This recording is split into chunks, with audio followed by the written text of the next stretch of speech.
Hi friend, welcome back to Running to Myself. I'm your host, Tricia Stanton. Today I want to talk about something that has been happening behind the scenes in my life for the last several months. And honestly, it has been both exciting and a little bit hilarious. I've been working on something that I'm incredibly excited about. For the past several months, I've been building a 6-week workshop that walks through the basics of learning how to manage your mind. And this idea has actually been sitting in the back of my mind for about 2 years.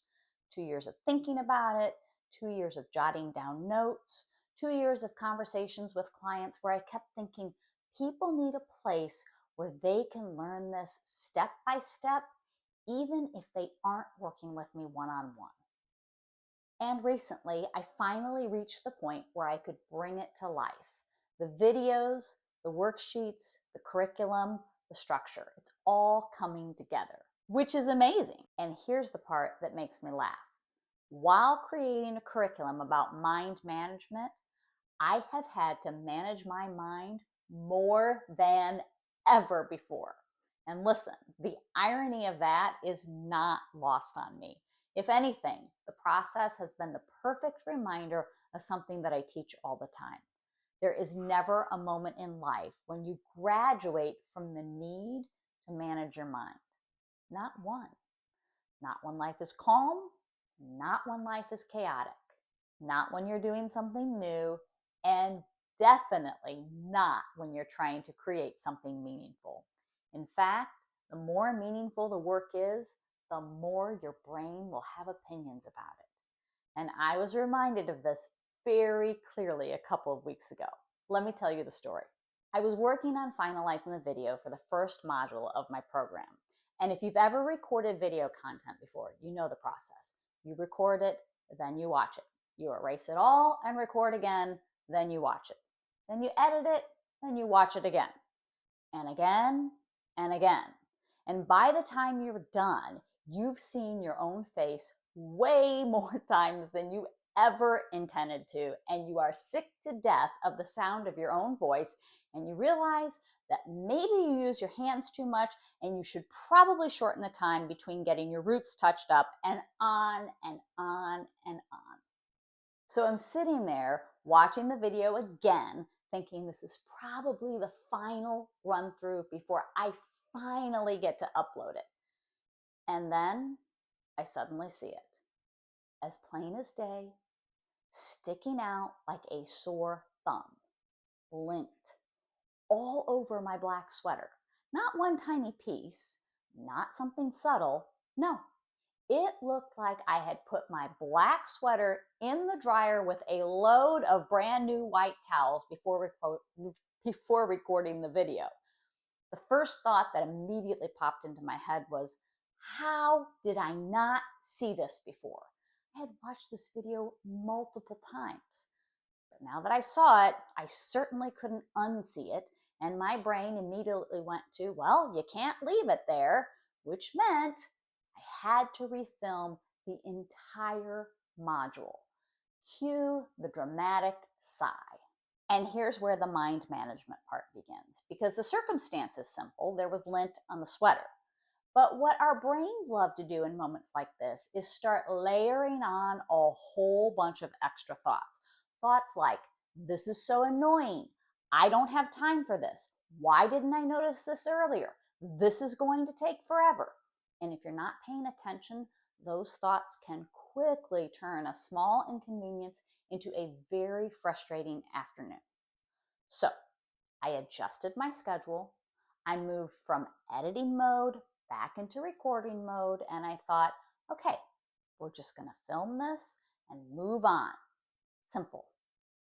Except that's not what happened, because next my microphone decided it was having a day. I recorded the entire module again, and when I listened back, the audio was echoey, not slightly, noticeably. 2 hours gone to microphone problems. At this point, you might imagine that frustration would start to creep in, but honestly, it was starting to feel so ridiculous that I was more amused than anything. I mean, I'm literally creating a mind management course, and everything around me is turning into a mind management test. And then came the final act of this little comedy. My husband comes downstairs from his office. Now, for context, the downstairs area of our house is open concept. Between our kitchen, dining, and living room area, there are no walls, no doors, no hiding from sound.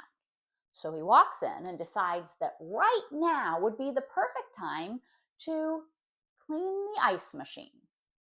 I mean, yes, I asked him to do it, but not while I'm trying to record a video, and then he proceeds to make lunch.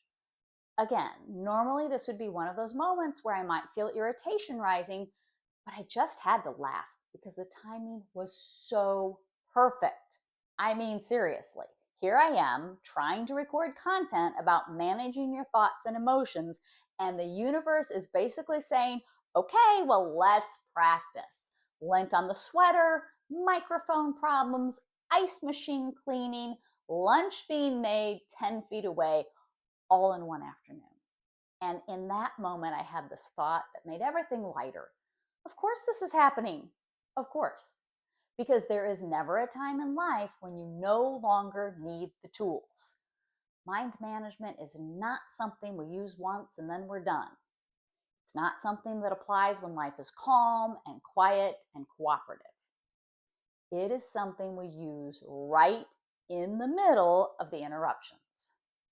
Right in the middle of the imperfect circumstances. Right in the middle of real life. And here's a thought error that I see all the time. People think they're supposed to reach some magical place where their mind stops offering unhelpful thoughts, where everything just flows easily, where nothing feels inconvenient, where they never feel frustrated. But actually, that's not the goal. The goal is not a perfect mind.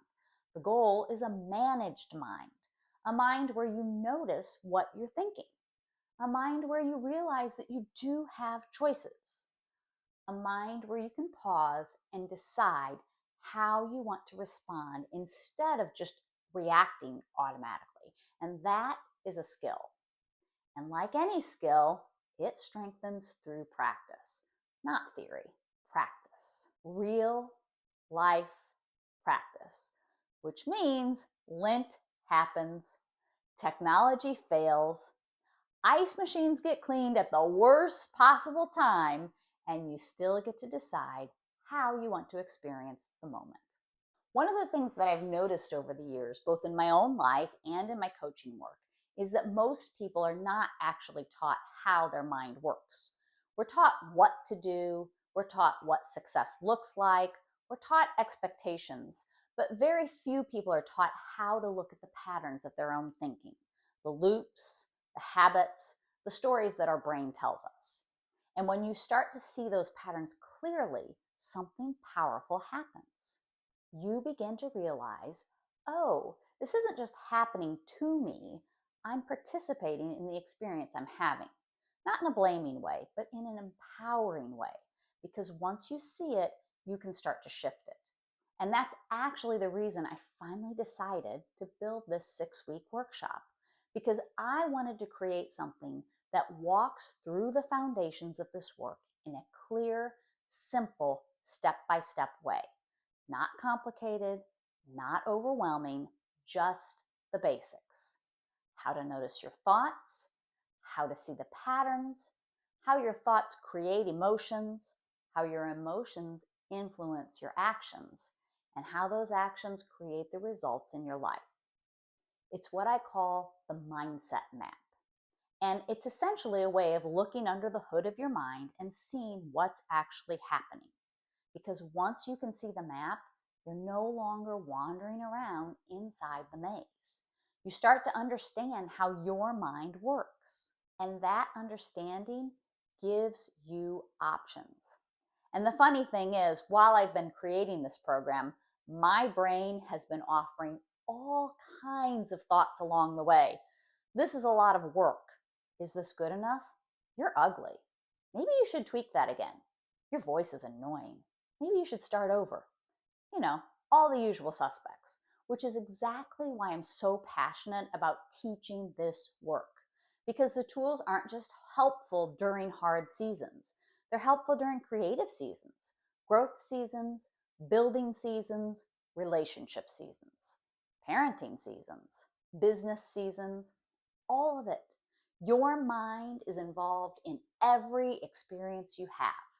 So learning how to work with it is one of the most valuable skills that you can develop. If my lint-covered sweater and rebellious microphone taught me anything, it's this. You will always have opportunities to practice. Always. The question isn't whether life will give you moments that test your patience. It will. The question is whether you have the tools to navigate those moments intentionally. And the good news is those tools are learnable. They're practical, they're simple, and they're powerful. Soon, I'll be sharing more about this 6-week workshop that's almost ready to make its way into the world. It's called the Mindset Map Collective, and it's designed to help you learn your patterns and lead your life with more awareness and intention. But for today, I want to leave you with this simple thought. The next time something small goes wrong, when technology doesn't cooperate, when your schedule gets interrupted, when the ice machine starts getting cleaned at exactly the wrong moment, pause. Notice what your mind is saying about the situation and ask yourself, is this thought helping me experience this moment the way I want to? Because sometimes the most powerful form of mind management is simply stepping back and realizing, oh, I have options here. And that small pause can change the entire experience. All right, friend, that's what I have for you today. Thanks for spending this time with me. And until next time, keep running to yourself.